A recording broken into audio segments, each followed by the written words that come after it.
Salam sepak bola, salam sehat, salam sejahtera, dan tentunya salam hormat saya kepada teman-teman netizen atau warganet yang merupakan viewers, subscribers, and also supporters of channel YouTube Bola Bung Binder.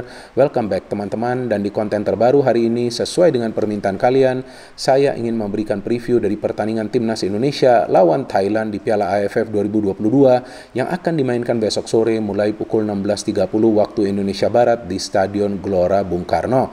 Seperti yang kita ketahui bahwa ini adalah pertandingan yang sangat amat penting bagi masing-masing tim, karena jika mereka bisa meraih kemenangan maka mereka akan dipastikan lolos ke babak semifinal. Sejauh ini Thailand telah membuktikan dari dua pertandingan awal mereka bahwa mereka masih merupakan salah satu tim favorit untuk menjadi juara dari Piala AFF edisi tahun 2022 ini teman-teman.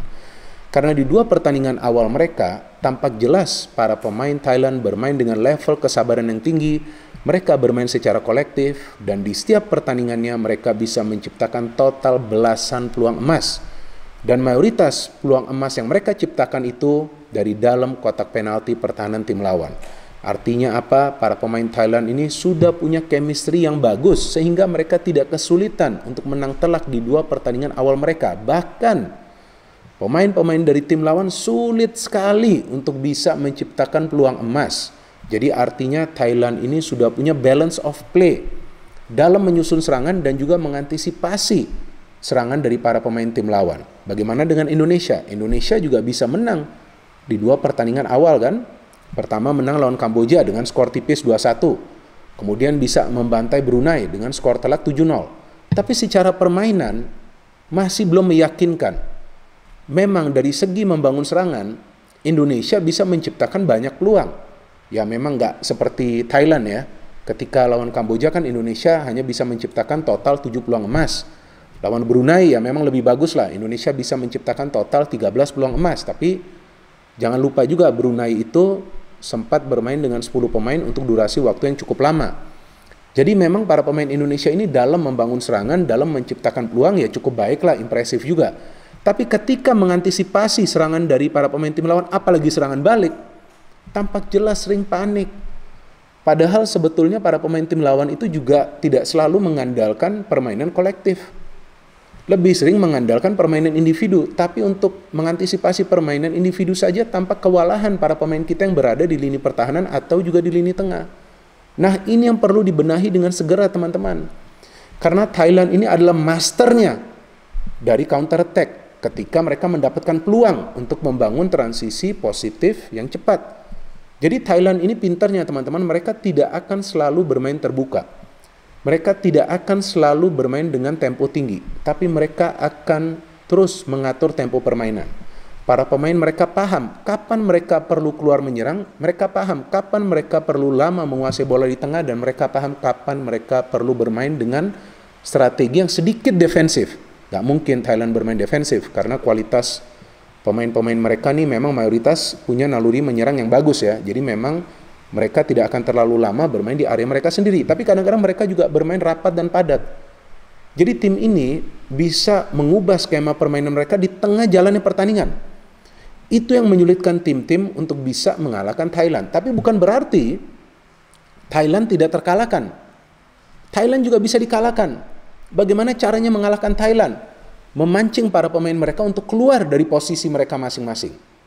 Jadi jika saya perhatikan nih teman-teman, di pertandingan-pertandingan Thailand bukan cuma di Piala AFF ini, tapi juga sebelum-sebelumnya, para pemain mereka tuh, apalagi yang berada di lini pertahanan itu sangat disiplin. Mereka jarang sekali keluar dari wilayah mereka. Nah jika para pemain Indonesia itu bisa memancing mereka keluar dan kemudian bisa membangun counter yang cepat, karena para pemain Indonesia ini punya kecepatan, disitulah nanti Thailand akan kewalahan. Tentu nilai plus bagi kita adalah bermain di kandang sendiri. Tapi bukan berarti itu merupakan faktor utama. Faktor utama adalah para pemain Indonesia harus bisa meningkatkan teknik permainan mereka. Nah, para pemain Thailand ini unggul dari segi teknik permainan teman-teman. Karena yang saya perhatikan, passing-passing mereka tuh cenderung akurat. Pressing-pressing mereka itu jarang berakhir dengan sebuah pelanggaran. Dan cara mereka membangun serangan itu terstruktur. Dan juga ketika mereka melakukan pressing, teman-teman nanti juga bisa lihat deh di pertandingan ini, bahwa mereka akan lebih sering melakukan pressing itu di tengah. Jadi tidak akan membiarkan para pemain tim lawan itu masuk sampai ke ruang pertahanan mereka. Kenapa? Karena jika mereka melakukan pelanggaran, maka pelanggaran itu akan jauh dari area pertahanan mereka. Nah, jadi para pemain Indonesia ini ketika menguasai bola harus bisa cepat mengalirkan bola sampai ke ruang pertahanan dari Thailand.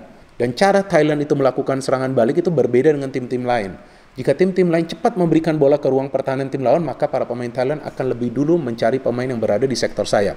Jadi tampaknya nih para pemain Thailand akan lebih banyak nanti membangun serangan dari sektor sayap. Nah, dua fullback kita, atau mungkin nanti jika Coach Sintayong pakai skema 3 center back, kan artinya nanti akan ada wingback ya. Jadi dua wingback atau dua fullback kita harus benar-benar waspada.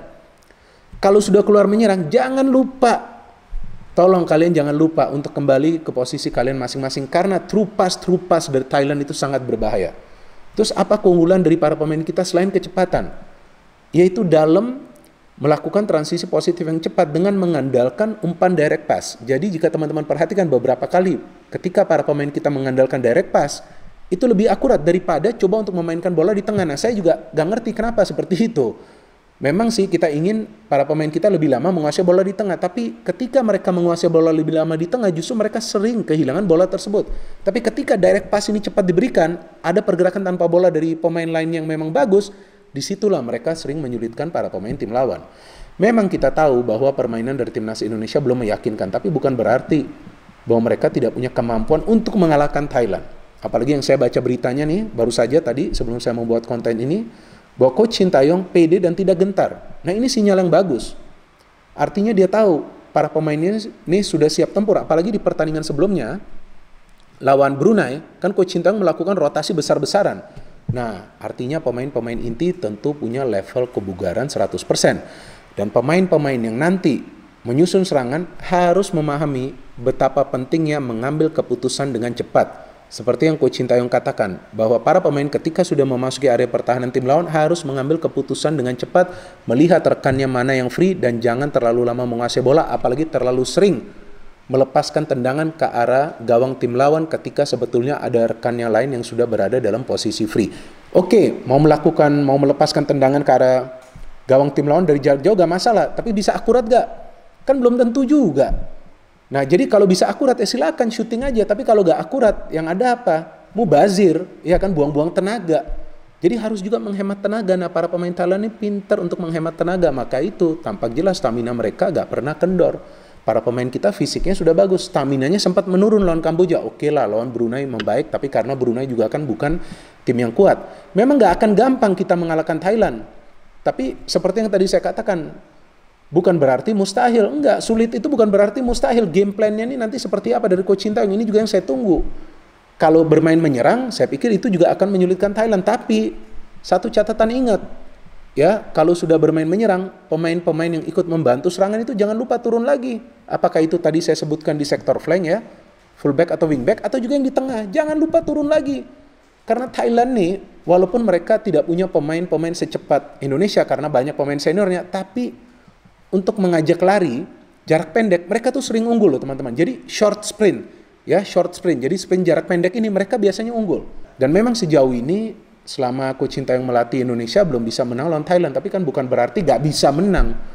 Nah, kita tunggu sekarang game plan dari Coach Sintayong seperti apa. Saya sendiri gak bisa memprediksi dia akan memakai formasi yang mana atau juga strategi permainan yang mana, karena memang pelatih ini sering mengubah formasi dan juga strategi permainan dari Indonesia. Kita dukung teman-teman timnas Indonesia di pertandingan yang penting tentunya. Memang ini bukan pertandingan final. Jadi jangan salah paham, ini bukan pertandingan final. Tapi sangat penting bagi para pemain Indonesia bermain rapi, mengurangi jumlah kesalahan, dan efisien serta efektif. Memang gak gampang teman-teman, gak gampang main bola di level internasional. Sama sekali gak gampang. Jadi saya harapkan jika kalian mau kritik, ya kritiklah dengan sopan. Ya kan, kritiklah secara konstruktif. Jadi jangan membabi buta kritiknya, jangan juga menghina ataupun menghujat. Karena kalau yang saya melihat para pemain selalu bekerja keras. Selalu bekerja keras, 110% di atas lapangan. Tapi ya kadang-kadang juga mereka tidak sabar ya untuk membangun serangan dan juga sering panik ketika menghadapi serangan dari para pemain tim lawan. Jadi kita harapkan mereka bisa bermain dengan tenang. Dan kita tunggu nanti apa rencana permainan dari Coach Sintayong. Saya terus support timnas Indonesia teman-teman, dan saya selalu optimis. Apalagi kali ini kita bermain di kandang kita sendiri. Tapi satu lagi yang perlu Waspada oleh para pemain kita bahwa jangan mudah terpancing dengan permainan agresif nanti dari para pemain Thailand. Jangan sampai emosi, nanti bisa merugikan kalau mendapatkan kartu kuning apalagi kartu merah. Kita harapkan yang terbaik teman-teman, dan kita terus support timnas Indonesia. No hate, no politics, only football. Salam sepak bola.